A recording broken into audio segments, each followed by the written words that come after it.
크게 같이 한번 읽어볼까요? 시작. 예수 그리스도의 복음의 시작. 우리 좌우 옆 사람 인사합시다. 복음이 시작됐습니다. 복음이 시작됐습니다. 주님의 이름으로 축복합니다. 사랑합니다. 앉아주시기 바랍니다. 오늘 새로 등록한 우리 김용기 집사님과 가정을 이루는 김강미 집사님 어디 계신가요? 지난주 오셨었는데 오늘 등록을 했습니다. 김강미 집사님, 잠깐 일어서 주시겠어요? 우리 김용기 집사님 어디 앉아 계세요? 성가대 우리 결혼 가정을 이루어서 정든 교회를 두고 남편 따라 왔습니다. 저 나주에서 감사하고 오늘 또 그 아르헨티나에서 우리 바블로 박다희 선교사님 큰 아들이 이번 캠프를 참석하고 또 대학 입학 전에 겸사겸사해서 아르헨티나에서 여기까지 왔습니다. 어디 계시죠? 저 뒤에 박다희 선교사님 어머님도 오시고 또 박다희 선교사님 장모님도 오시고 오늘 다 오셨네요. 박다희 선교사님 형님도 오시고 다 한번 일어서 주시겠어요? 네 분 어머님이랑 우리 장모님이랑 박다희 선교사님 장모님은 우리 태무진 집사님은 어머님이십니다. 너무 감사합니다. 앉아주시기 바랍니다. 오늘 마가복음을 함께 나누고자 합니다.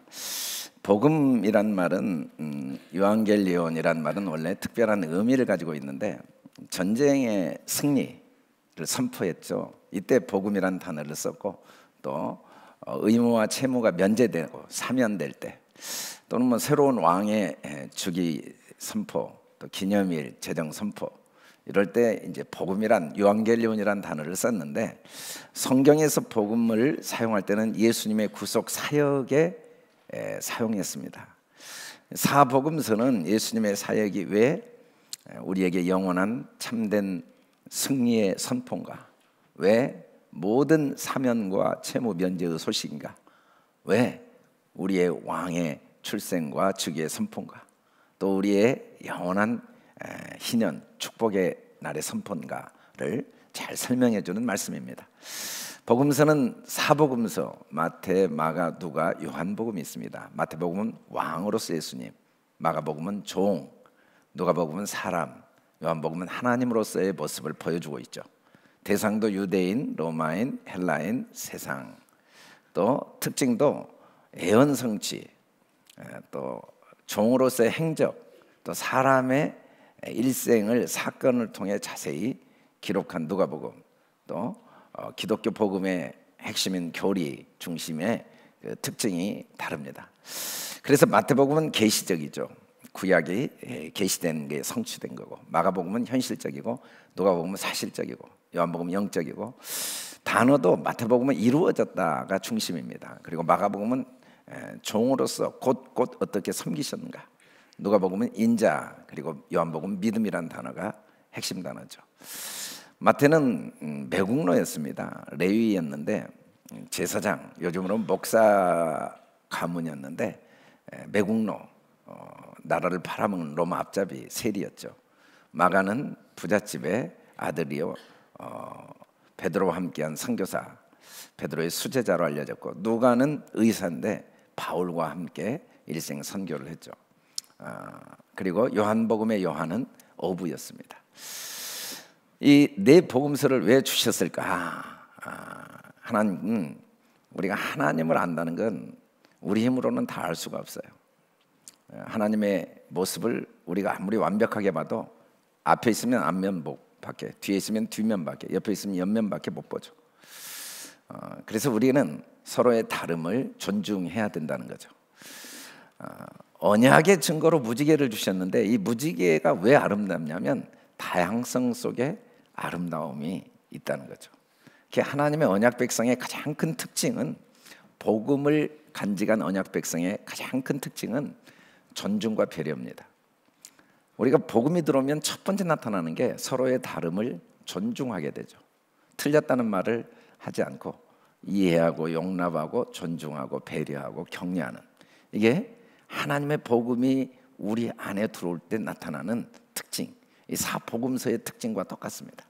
특별히 마가복음은 종으로 어떻게 섬기셨는가, 주로 갈릴리와 베레아 지역에서 섬기신 모습이 전반부 10장까지 나오는데, 후반부 11장부터 16장까지는 우리 죄를 위해 고난받으신 내용이 무려 거의 5분의 2, 16장 중에 무려 5장이 고난받으신, 종으로서 우리를 위해 고난받으신 내용이 성경의 거의 3분의 1, 이 기간은 불과 며칠 안 되는데 이 기간 동안에 고난받은 내용이 중심이 된 게 마가복음입니다.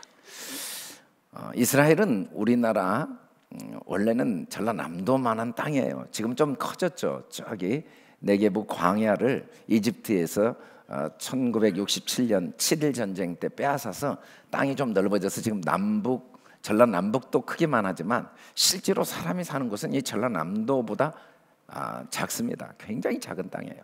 예수님은 주로 3년여 동안 북쪽 갈릴리 호수 중심에 사역을 하셨고, 이제 마지막 십자가에 죽으시기 전에 예루살렘에 오셔서 사역을 하셨습니다. 누가복음은 시작을 선포합니다. 시작. 창세기의 시작은 천지창조의 역사를 선포했고, 마가복음의 시작은 복음의 시작을 선포하죠. 죄와 사망 권세가 완전히 파해지고 새로운 구원 역사의 선포, 빛과 생명의 역사의 선포죠. 그게 어떻게 복음이냐면 하나님의 아들 예수 그리스도를 통하여 이 복음이 선포됐어요. 예수 그리스도는 하나님의 아들이란 말은 하나님이시죠. 하나님. 복음은 예수 그리스도, 하나님이신 예수 그리스도께서 이 땅에 오셔서 죽으시고 부활하신 삶을 통해 우리에게 주어진 구원의 기쁜 소식입니다. 세상을 살면서 기쁜 소식을 우리가 많이 접합니다. 그러나 어떤 기쁜 소식도 두 가지 한계를 극복하지 못합니다. 첫째는 상대적이죠. 어떤 소식도 모든 사람에게 기쁜 소식일 수는 없어요. 두 번째는 유한하죠. 어떤 소식도 시간이 지나면 효력이 없습니다. 그러나 예수 그리스도의 복음은 모든 사람에게 기쁜 소식입니다. 한 사람도 없이. 그리고 영원히 기쁜 소식입니다. 만일에 우리가 복음, 예수 그리스도의 복음이 없다면 우리는 최종적으로 가장 비참하고 슬픈 사람입니다. 결국은 죽고 멸망하고 지옥에 갑니다. 그러나 우리가 예수 그리스도의 복음만 가지고 있다면 최종적으로 우리는 가장 행복한 사람입니다. 나사로처럼 일생 거지로 살고 온몸이 병들어서 결국 죽었다 할지라도 복음이 있는 한, 골고다의 강도처럼 일생 동안 죄를 짓고 결국은 십자가에 못 박혀 죽을 수밖에 없는 비참한 운명일지라도 복음을 간직한 이상 결국은 영원한 기쁨, 한 사람도 없이 이 복음, 예수 그리스도의 복음은 우리를 영원토록 복되게 하는 소식, 절대적이고 보편적이고. 과연 이 땅에 우리가 사는 동안 문제 해결의 시작은 무엇일까요? 바로 예수 그리스도의 복음이 시작되면 모든 문제는 축복으로 반드시 바뀝니다. 예수 그리스도의 복음이 시작되면서 예수님 당시 오랫동안 500여 년 동안 이방 나라의 압제를 통해 가난과 질병으로 고통하던 사람들 중에 병자들이 다 치유됩니다. 열병으로 죽어가던 시몬의 장모가 치유되고, 문둥병으로 온몸이 썩어가던 문둥병자가 치유되고, 중풍병으로 시체처럼 누워있던 온몸이 마비된 중풍병자가 치유되고, 한 손이 말라서 숨어 지내던 한 손 마른 자가 치유되고, 12년 동안 혈루병으로 고통하던 혈루병 여인이, 또 12살 먹은 어린 딸이 병들어 죽었는데 예수 그리스도의 복음을 통해 다 살아납니다. 예수 그리스도의 복음을 통해 이 땅의 모든 병은 영원히 치유된 거죠. 잠시 우리 몸에 병이 머무를 수 있지만 이제는 영원히 우리의 모든 병이 예수 그리스도의 십자가를 통해 소멸된 거죠. 예수 그리스도의 복음을 통해 율법 아래 억눌렸던 사람들이 해방을 맛보게 된 겁니다. 진정한 용서가 시작되고 귀신, 이 악한 마귀, 사단 마귀의 권세가 쫓겨나고 복음과 함께 참된 구원, 십자가에 못 박은 자가 승리하는 게 아니라 못 박힌 자가 승리하고 포악한 자가 승리하는 게 아니라 주님의 말씀에 순종하는 온유한 자가 승리하는 하나님의 새 역사가 예수 그리스도의 복음을 통해 시작된 겁니다. 과연 이 복음의 시작이 우리의 삶에 어떻게 시작되는가를 우리가 1장에서 볼 수 있습니다. 광야에서 요한이 죄사함을 받게 하는 회개의 세례를 전파합니다. 예수님도 요한에게 세례를 받습니다. 그런데 이 예수님이 세례받은 장소에 지금도 사람들이 그렇게 세례를 많이 받더라고요. 우리가 가서 한번 우리도 저기 가서 세례는 안 받고 사진만 찍고 왔는데 이 요단강에 이곳에 세례를 받아요. 예수님이 세례받고 광야에 가셨죠. 광야. 유대 광야는 정말 험한 곳입니다. 우리 광야도 가서 사진을 찍었는데 이 복음의 시작은 광야에서 시작돼서 갈릴리로 와가지고 복음을 전파하죠. 갈릴리 바다에 오셔서 복음을 전파한 곳에 지금도 2000년 전 예수님이 전파한 그 갈릴리 바다 그 모습이 그대로 남아있어요. 뭐라고 복음을 전했냐면 회개하고 복음을 믿으라. 복음의 시작, 예수 그리스도의 복음의 시작은 회개를 통해. 회개는 내가 죄인입니다. 나는 소망이 없습니다. 주님의 은혜 외에는 소망이 없습니다. 물론 내가 건강합니다. 또 내가 직장생활 열심히 하고 우리 아내도 있고 남편도 있고 아이들도 있고 직장 동료도 있고 또 저는 목회자로서 주님 주신 교회를 섬기고 있고 훌륭한 성도들도 있고 아무 소용없어요. 주님의 은혜가 없으면. 일단 주님의 은혜가 없으면 주님이 도우시지 않으면 그 모든 것들이 우리에게 아무 유익이 없어요. 만일에 이것 때문에 주님 앞에 내가 무언가를 가지고 있다라고 생각한다면 가진 것이 우리에게 더 큰 저주죠. 그래서 사도 바울은 그리스도 예수의 죽으심과 부활을 알기 위해서는 그 모든 걸 배설물로 여긴다. 이게 진실한 회개입니다. 더 정확한 회개는 예수님 중심, 하나님 중심으로 살아가는 거예요. 삶의 기준이 눈에 보이는 환경, 상황, 그리고 내 경험, 사람들의 요구가 아니라 때로는 넓은 길이죠. 사람들이 다 인정해주고 또 눈에 보이는 결과가 있고 그것이 중요한 게 아니고 하나님이 하신 말씀, 때로는 좁은 길이죠. 고난이 있고 오해를 받고 아픔이 있고 희생이 있고 갈등이 있어도 주님 주신 그 길로 걸어가고자 결단하는 게 회개죠. 회개. 사람들이 가지고 있는 문제, 상황, 사연은 다 다릅니다. 건강 문제, 물질 문제, 자녀 문제, 부부 문제, 직장 문제, 많은 문제들이 있습니다. 과거의 문제, 또 앞으로의 미래의 문제. 그러나 어떤 문제, 상황, 사연도 해결의 길은 오직 하나 주님을 만날 때만 가능합니다. 만일에 우리가 어떤 문제, 상황, 사건을 아무리 해결해도 주님을 만나지 못하면 또 다른 상황과 문제에 부딪히면서 문제의 늪에 빠져 살다가 문제 속에서 인생을 허망하게 헛된 인생을 살다 죽을 수밖에 없습니다. 이 문제를 해결하면 더 큰 문제가 눈앞에 기다리고 있고 끝없는 문제의 소용돌이 속에 끌려갈 수밖에 없습니다. 그러나 이 문제를 기회로 나의 능력, 나의 의, 나의 모든 것이 아무 소용이 없음을 알고 주님 앞에 나오기만 하면 문제는 우리 인생의 모든 축복의 상급 또 축복의 씨앗으로 바뀝니다. 이 문제를 통해 우리의 삶이 아름다운 열매를 맺게 되고 이 문제를 통해 하나님께로부터 우리가 영원한 상급을 받게 되죠. 언제? 이 문제가 예수님을 더 의지하는 기회, 정말 진실한 회개를 하는 기회. 인간이 진실하게 회개하는 것보다 복된 소식은 없습니다. 물론 우리가 문제를 다 해결하면 편리합니다. 또 유익합니다. 그러나 평안함이 없습니다. 열매가 없습니다. 물론 우리가 당장 문제가 해결되지 않고 주님을 의지하는 중에 당장에 불편할 수 있습니다. 또 손해를 많이 볼 때가 있습니다. 그럼에도 불구하고 주님을 만나면 그 고난과 불편함, 그 무익함이 우리 인생의 아름다운 면류관이 되고 영원한 별과 같이 빛나는 복된 인생이 되죠. 그래서 복음의 시작은 철저하게 회개. 왜 아직도 나는 변화되지 않을까? 왜 내 신앙생활에 복음의 감격과 기쁨과 그 삶의 열매가 나를 통해 나타나지 않을까? 이유는 딱 하나예요. 우리는 다 회개하기 싫어하거든요. 회개를 싫어해요. 다 내 힘으로, 내 방법, 내 능력, 내 생각, 그리고 보이지 않는 하나님의 말씀보다 보이는 환경을 더 의지하고 쫓아가는 본성을 가지고 있어요. 이건 우리 본성, 이 죄악된 본성은 부인하지 않고는 회개를 할 수가 없어요. 그 본성을 싫어하고 미워하지 않고는 회개할 수가 없어요. 그래서 어려워요. 막연한 기대, 소원 아무리 가지고 있어도 새로운 좋은 일이 절대 일어나지 않습니다.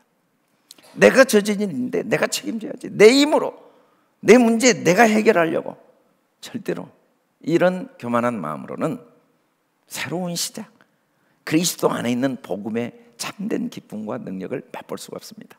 사람들은 다 어느 정도 눈에 보이는 환경을 바꾸어 놓고 또 내가 어느 정도 문제를 해결하고 난 다음에 주님 앞에 나오려고 합니다. 그 전까지는 일단 다 뒤로, 주님 앞에 마음을 바꾸는 일은 뒤로 미루고 환경을 바꾸는 일에 전념합니다.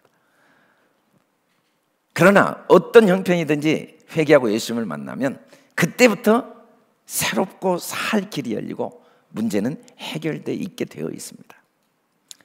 문제가 해결되었다는 건 뭐냐면 문제 자체가 우리에게 유익이 되고 문제 자체가 우리의 삶의 성장과 성숙의 걸음이 된다는 거죠. 특별히 한 사람의 회개, 예수 그리스도, 이 땅에 아기로 오신 예수 그리스도, 그 한 사람의 회개, 요단강에서 세례를 받고 회개하신 예수 그리스도의 회개를 통한 복음의 시작은 작게 시작했지만 지금 모든 민족과 열방과 세계를 복음으로 변화시키는 역사를 이루었습니다. 여러분, 하나님의 역사는 작은 시작을 통해 이루어집니다. 작은 시작. 1729년 11월에 영국 런던의 모퉁이에서 기도 모임을 할 때 아무도 주목하지 않았는데 산업혁명으로 나라가 완전히 황폐화되고 날마다 길거리에 사람들이 죽어가는 그 어두운 영국을 이 기도 모임에 참석했던 조지 휘필드를 통하여 하나님이 영국에 새로운 복음의 불을 붙이고 또 같은 멤버였던 요한 웨슬리를 통해 세계는 내 교구다, 이 17, 18세기 산업혁명의 그 어둠을 이겨내게 했죠. 한 사람의 회개. 우리가 중요한 어떤 사건, 정치적, 경제적 사건을 통해서 상황과 환경을 바꿀 수 있습니다. 그러나 그 상황과 환경이 아무리 바뀌어도 새롭게는 안 됩니다. 새로움은 없습니다. 새롭게 되는 건 반드시 한 사람의 회개를 통해, 그리고 그 상황과 환경의 변화도 한 사람이 진실하게 하나님 앞에 무릎을 꿇을 때 가정이 변합니다. 그 공동체가 변하고 그 민족이 변하고 시대가 변한다는 거죠. 예수님의 제자로 우리는 항상 새로운 도전을 시작해야 돼요. 시작이 없으면 고인물처럼 썩고 퇴보합니다. 시작하려는 자세, 매일매일 새롭게 시작하려는 자세, 이게 우리를 성장시키죠. 그러지 않으면 겉사람은 잘하고 있지만 속사람은 점점 죽어가는 거예요. 우리가 매일매일 보고만 있으면 겉사람이 아무리 후패해져가고 늙고 병들어가도 속사람은 날마다 새로워집니다. 절대로 시작을 두려워해서는 안 돼요. 작은 시작이 세상을 변화시키죠. 어떻게? 회개하고, 회개, 한 사람의 회개. 회개하면 제일 먼저 자신을 귀하게 여깁니다. 난 아무것도 아닌데, 나는 죄인인데, 이런 나를 위해 예수님이 이 땅까지 오시고, 이런 나를 위해 예수님이 십자가에 죽으신 것을 받아들일 때, 이런 나에게 예수님이 소원을 두고 행하시는 것을 믿을 때 나를 진실하게 귀하게 여기게 되고, 그때부터 행동도 함부로 하지 않고 몸과 마음도 잘 가꾸고 말도 함부로 하지 않습니다. 부정적인 말 하지 않습니다. 내 안에 그리스도께서 계시기 때문에 누가 알아주는 사람이 없어도 낙심하지 않고 속상하지 않고, 또 남이 인정해 준다고 조금도 마음이 높아지지 않습니다. 회개하는 사람을 통해 하나님께서 그의 말이 따뜻하고 눈빛이 따뜻해지고, 그 사람을 통해 사람들이 힘과 용기와 위로를 얻게 돼 있습니다. 진실한 회개하는 남편을 통해 가정에 자녀들이 자라고, 진실한 회개 속에 있는 아내를 통해 가정에 빛이 임하게 되는 거죠. 그리고 회개하는 사람들의 공동체를 통해 많은 영혼들이 와서 생명을 얻습니다. 회개가 없는 한 교회는 복음이 시작되지 않고 세상 조직과 똑같습니다. 회개가 없으면 더 가난한 자, 더 약한 자, 더 부족한 자를 귀하게 여기고 배려하고 존중하고, 내가 더 많이 가졌다면, 내가 더 힘이 있다면, 내가 더 능력이 있다면 사명으로 생각하고 특권이 아니라 은혜로 생각하고, 이건 다 아무 소용이 없다. 주님이 은혜 주시지 않으면, 주님이 나를 왜 죽어주시고 주님이 나와 함께 해주시지 않으면 내 인생은 아무 쓸모가 없다는 걸 날마다 인정하는 회개가 없으면 교회는 아무 소용이 없는 거죠. 회개하는 사람들은, 복음이 그 안에 있는 사람들은 절대로 낙심하지 않습니다. 유혹에도 아무리 사단이 우리를 넘어뜨려도 다시 일어납니다. 유혹에 넘어져 있지 않습니다. 다시 일어납니다. 오뚜기처럼 일어납니다. 99번 넘어져도 다시 일어납니다. 그래서 회개하는 사람을 통해 복음의 삶이 나타나고, 기적이 나타나고, 변화가 나타나고, 사랑이 일어나죠. 우리가 예수 그리스도의 복음 안에 있다는 것보다 더 큰 축복이 없어요. 우리가 이 세상 모든 금은 보화 명예 권력 부 장수를 다 얻는다 할지라도 복음 밖에 있으면 교만과 이기심과 원망과 후회와 불평, 낙심, 비난, 정죄, 판단, 이 육신의 일, 마귀의 일을 절대로 이길 수가 없습니다. 조금 편리할 수는 있어요. 조금 편할 수는 있고 빨리 갈 수는 있지만 그 안에 참된 평안, 참된 복음, 참된 행복은 전혀 누릴 수가 없습니다. 오늘날 정말 스피드한 시대입니다. 급속도로 사회가 변하고 있어요. 너무 빨리 변하고 있어요. 얼마나 바쁜지 몰라요. 과거에 100년 동안 했던 일이 요즘은 1년 만에 다 일어납니다. 그러나 아무리 세상이 빨리 바뀌어도 변하지 않는 진리가 있어요. 바로 예수 그리스도의 복음. 이건 절대로 변할 수 없어요. 그리스도의 복음 외에는 복음이 없어요. 이 복음만이 참된 복음. 이건 절대 변하지 않는 진리입니다. 급변하는 시대에 잘 적응해 사는 것 중요해요. 그러나 복음을 목숨처럼 붙잡는 게 더 중요합니다. 자꾸 이 변화에 잘 쫓아가는 게 우리의 삶의 지혜를 줄 것 같지만 절대로 그러지 않습니다. 복음을 굳게 붙들고 먼저 회개. 왜 우리에게 고난이 오는가? 잘 회개하지 않으니까. 고난이 없어도 주님 은혜 아니면 살 수 없다는 걸 인정해야 되는데,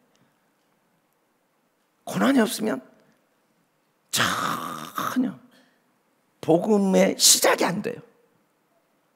육신의 건강, 물질의 축복, 사회적인 성공의 시작은 되는데 복음의 시작이 없어요. 끝없이 날개 없이 추락하는 이 추락을 막을 길이 없어요. 고난이 없으면. 마음이 한없이 높아지고 자족하고 교만하고, 잠시 아침 안개보다 짧은 인생을 영원히 살 것으로 확신하고, 눈에 보이는 것이 전부라는 확신을 절대로 떨쳐버리질 못해. 그래서 하나님은 고난을 통해 우리를 복음 안으로 들어오게 하는 거죠. 2018년이 시작됐습니다. 새로운 시작을 하는 세 사람이 소개됐어요. 나이 70이에요. 성신재 씨. 1년에 수백억을 벌었어요. 피자헛을 창업해서. 사업이 망하고 수술을 4번이나 하고 지금은 조그마한 상가에서 컵케이크를 만들고 있어요. 가장 행복하다고 그래요. 다시 시작하면서. 갯벌 진주를 식당을 차려서 수백억을 벌었어요. 어느 날 아내가 그러더래요. 당신이 무슨 회장같이 행동한다고. 그 순간 너무 충격을 받았대요. 인생의 모든 기쁨과 의미를 다 잃어버린 어리석은 자기 삶을 돌아보고 식당을 같이 시작했던 후배들에게 아낌없이 주고 5평에서 다시 시작을.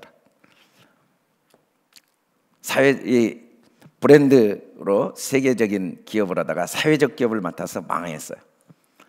그런데 사회적 기업을 통해 5년 동안 망한 다음에 진정한 사회적 기업, 국가가 도와주니까 대충 해도 된다는 생각 때문에 사업이 절대로 안 되는 걸 보고 정말 제대로 된 사회적 기업을 하려고 새로 조그만하게 사회적 기업 연구를 시작한 세 사람이 소개됐어요. 이분들이 한 말의 내용이 이거예요. 젊은 사람들이 자신의 스펙이 너무 낮아 나이가 많아 도전할 기회를 망설인다.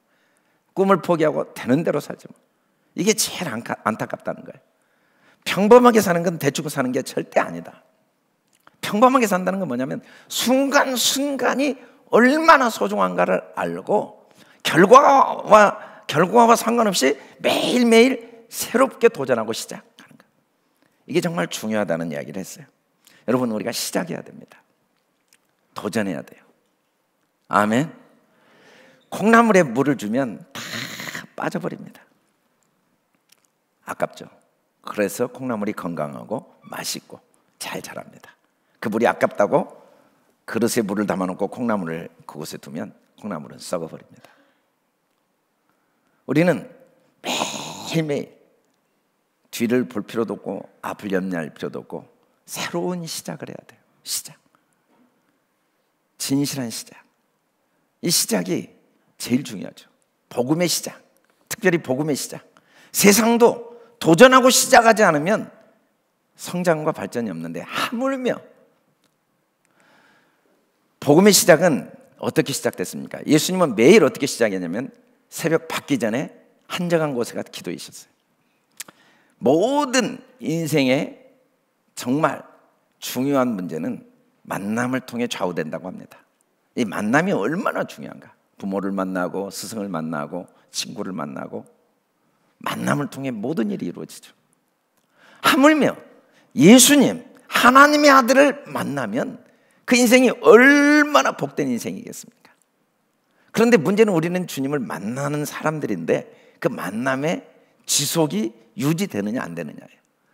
만일에 만남이 지속되지 않으면 그 귀하고 복된 만남이 내 삶에 의미가 없겠죠. 그러나 지속만 되면 우리가 상상할 수 없는, 마치 시간이 지나면 콩나물이 맛있게 잘 자라듯이 주님과의 만남을 유지하고만 있으면 내가 상상할 수 없는 열매를 맺습니다. 그러나 주님과의 만남이 의미 없어 보이고 당장에 유익이 없어 보인다고 그 만남을 소홀히 하면 결국은 내 인생은 성장이 없고 시작도 없고 썩어버리죠. 그 만남의 유지의 방법이 기도입니다. 그래서 예수님도 첫 시간 기도로 하나님과의 만남을 가졌고 이 기도를 통해 하나님과의 만남을 통해 하나님의 일을 지속적으로 할 수가 있었죠. 예수님이 기도하셨던 곳, 이 갈릴리에 가서 예수님이 매일매일 와서 기도하신 모습, 이 겟세마네 동산에 우리가 가봤죠. 예루살렘에 가시면 또 밤이 맞도록 습관을 쫓아 기도하러 겟세마네 동산에 올라가셨어요. 감람나무가 있는 겟세마네 동산에서 기도하셨어요. 갈릴리 바다에서 우리가 새벽에 예수님이 새벽에 밝기 전에 기도하신 것처럼 우리도 새벽에 해가 뜨기 전에 기도회를 했었습니다. 새로운 시작은 어떻게 시작되는가? 새벽 밝기 전에 기도해야 돼요. 우리 좌우 옆 사람에 같이 이렇게 인사합시다. 새벽 밝기 전에 기도합시다.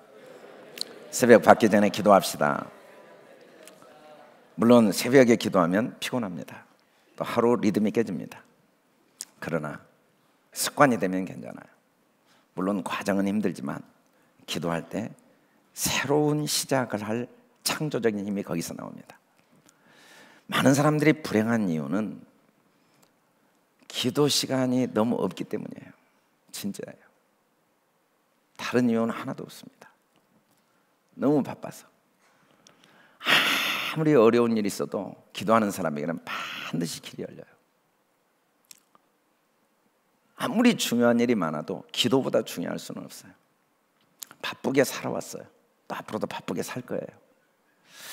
인생에 나이가 들면 어쩔 수 없이 삶의 모습이 구별된다고 합니다. 젊을 때는 모르죠.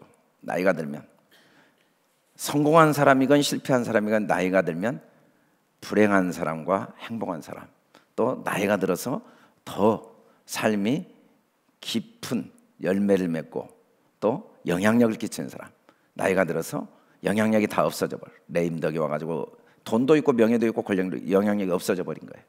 그리고 인생이 허무해진 사람. 그 차이는 젊었을 때 바쁘지 않지만 중요한 일에 시간을 보낸 사람만이 인생의 마지막 열매를 맺을 수가 있어요.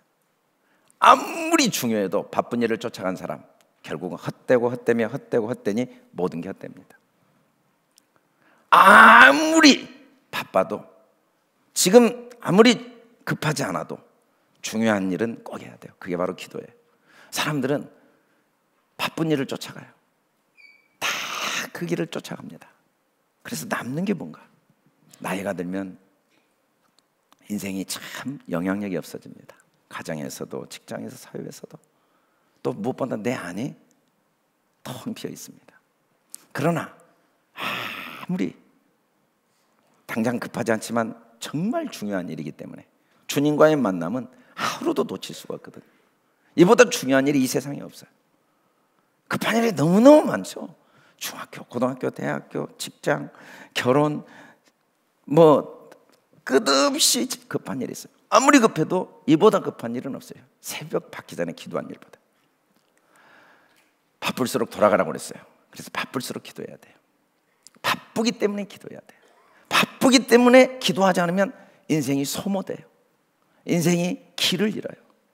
인생이 결국은 허무한 인생이 돼요. 우리가 정말 기도가 얼마나 중요한가는, 하나님이신 예수님도 매일 기도로 하루를 시작했어요. 기도가 없이는 복음의 시작이 없어요. 기도가 없이는 회개가 없는 거예요. 기도가 없는데 나는 아무것도 아니라는 고백은 허무한 거죠. 기도는 진실한 회개의 증거죠. 주님 아니면 내가 아침부터 저녁까지 아무리 뛰어도 소용없습니다. 어떤 경우에도 기도를 핑계댈 수 없어요. 하나님이신 예수님도 기도했는데 결국 기도의 실패가 신앙의 실패고 신앙의 실패가 인생의 실패. 모든 건 기도의 실패입니다. 새벽 시간 성공이 하루의 성공이에요. 문제가 생기는 건 내 책임일 수도 있어요. 또는 내 책임이 아닐 수도 있어요. 그러나 문제가 생겼는데 주님께 나오지 않는 건 전적으로 내 책임입니다. 문제가 내 책임이건 남의 책임이건 주님께 나오면 전부 그 문제는 반드시 우리 인생에 뒤를 돌아보면 필요한 소중한 하나님의 축복의 과정이었어요.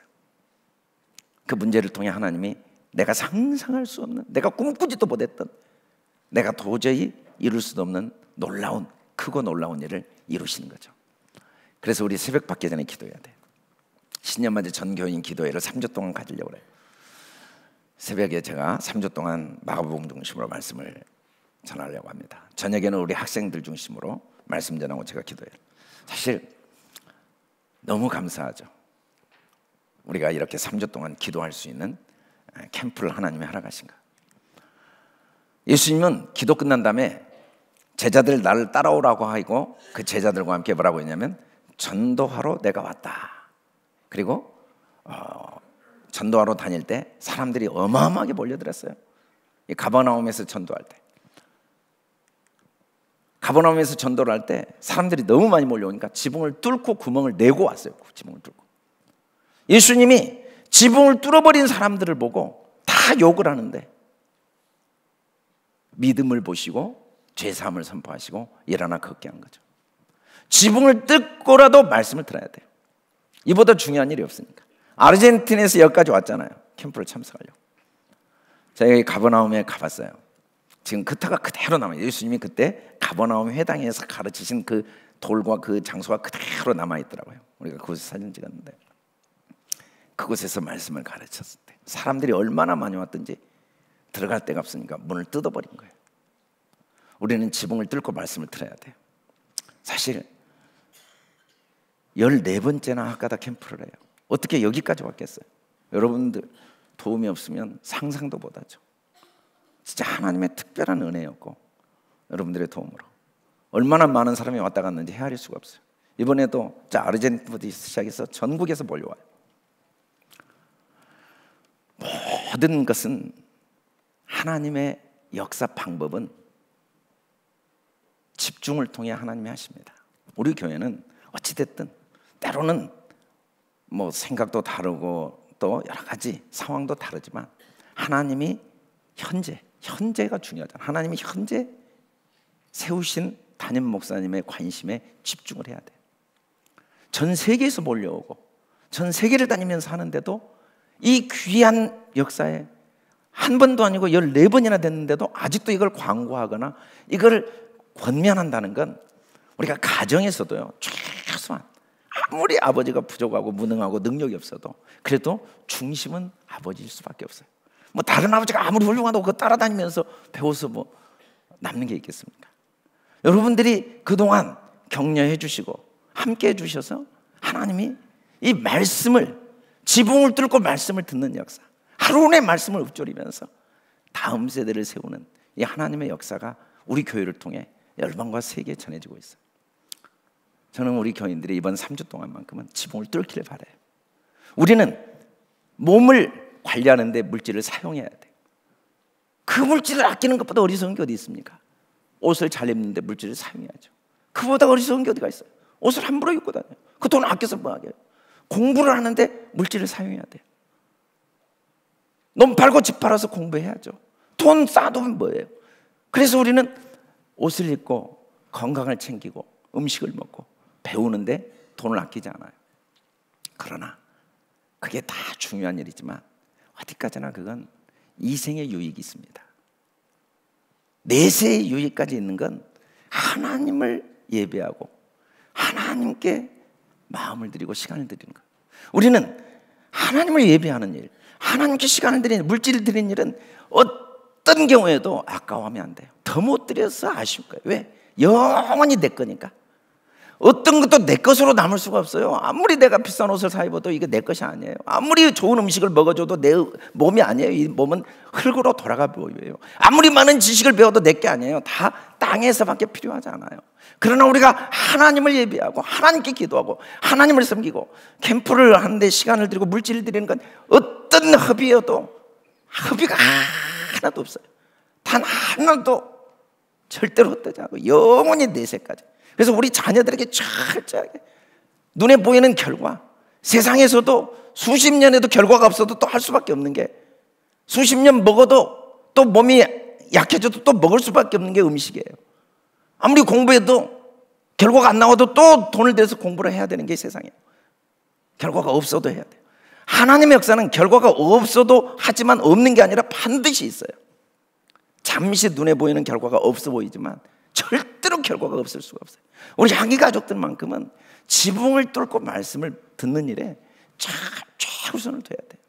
저는 그 한 가지 소원이에요. 왜냐하면 그게 여러분들이 사는 길이고 그게 여러분들의 인생의 최고의 축복이니까. 우리 향기 교회 성도들마저 담임 목사님이 가장 중요시하는 일에 마음을 다 쏟아붓고 어떻게 하든지 이곳에 어떻게 하든지 이 1년에 2번 있는 이 캠프에 어떤 모양으로든지 시간을 드리고 마음을 드리고 물질을 드리고 기쁨으로 참여하는 일을 할 때 하나님께서 반드시 우리는 작은 시작이죠. 정말 작은 시작이에요. 그러나 이 작은 시작을 통해 하나님이 친히 일하십니다. 집중하지 않으면 모두가 아무런 결과를 만들어낼 수가 없어요. 그래서 이번 기회에 우리가 지붕을 뚫고 말씀드려요. 여러분, 이 캠프 기간 동안 얼마나 놀라운 하나님의 역사가 일어나고 있는지 몰라요. 새벽마다 나와서 기도하시고 저녁에 아이들 말씀 전하고 소감 발표하고 기도할 때 시간대로 꼭 참석을 하세요. 많은 일들이 바쁘고 어렵지만 그래도 지붕을 뚫는 심령으로 시간을 내서 함께 할 때 하나님께서 우리가 상상할 수 없는 일을 이루십니다. 정말 1년에 우리 교회에 수백 명의 하나님의 사람들이 와요. 한두 사람 초청하기도 어려워요. 그런데도 수백 명이 와요. 이번 1월 달에만 해도 수십 명이 와요. 이 SC 이 수양회나 이 드림 수양회 때문에 전국적으로 하나님이 귀하게 쓰시는 귀한 찬양 사역자, 말씀 사역자, 평신도들이 와요. 그런데 우리가 관심이 없다면 하나님이 얼마나 마음이 아프겠어요. 한 사람 초청하기도 어려워서 많은 물질이 들고 1년에 한 명도 초청 못하는 경우도 있는데 하나님께서 우리 교회에 하나님 말씀 붙잡고 있다는 그 한 가지 이유 때문에 하나님께서 쓰시는 수없이 많은 사람들이 끊임없이 오는데도 우리가 소 닭 보듯이 본다면 하나님이 촛대로 옮기실 수밖에 없죠. 하나님이 얼마나 마음이 아프겠어요. 진주를 던져줬는데 그 진주의 가치를 모르면 하나님께서 얼마나 마음이 아프시겠어요.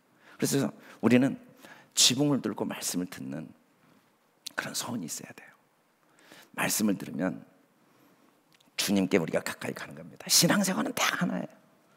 어떤 것도 우리의 신앙생활에 열매를 맺을 수 없어요. 그냥 주님께 붙어 있으면, 어떻게든지 주님께 나가 기도하고 주님 말씀 들으려고만 하면 결과는 나오는 거죠.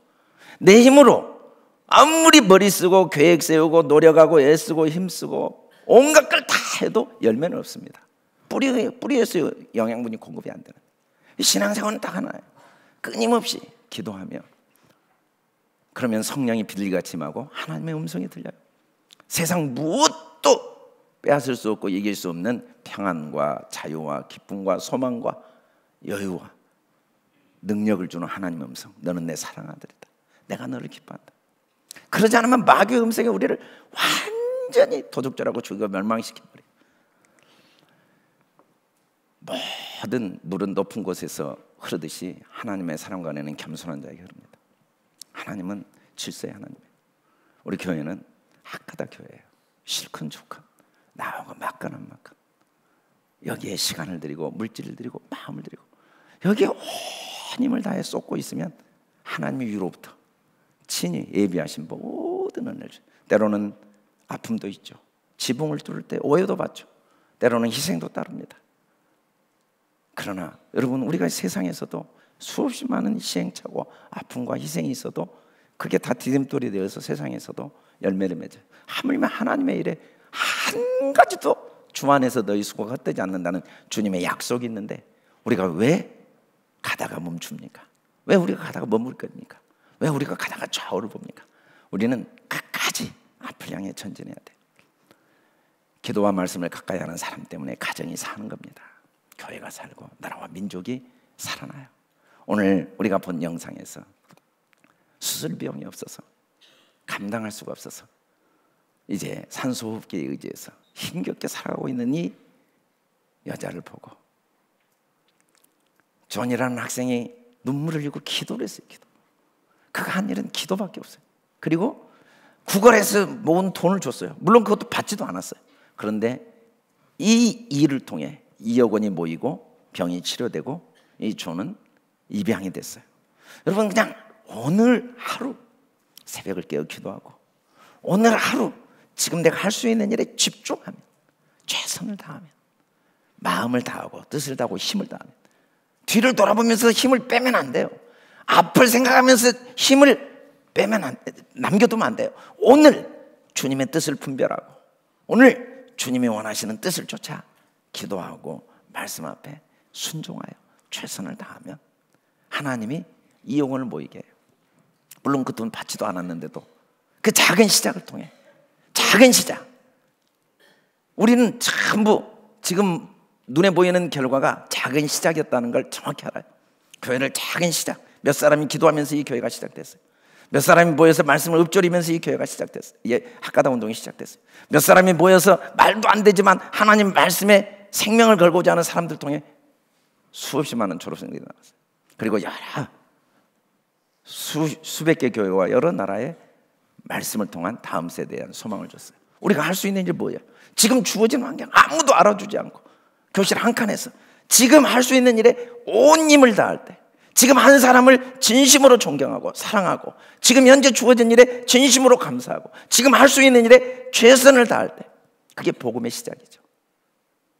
주님, 내가 할 수 있는 건 없지만 주님이 도우시는 걸 믿습니다. 우리 시작합시다. 우리 좌우 옆 사람이 시작합시다. 사랑하고 배려하고 존중하고 감사하고 격려하고 기뻐하면서 현재 할 수 있는 일에 최선을 다합시다. 아멘. 우리 다시 한번 다 같이 일어나서 우리 크게 선포합시다. 시작합시다. 시작합시다. 우리 찬양팀 나오시고 우리 선포한 후에 찬양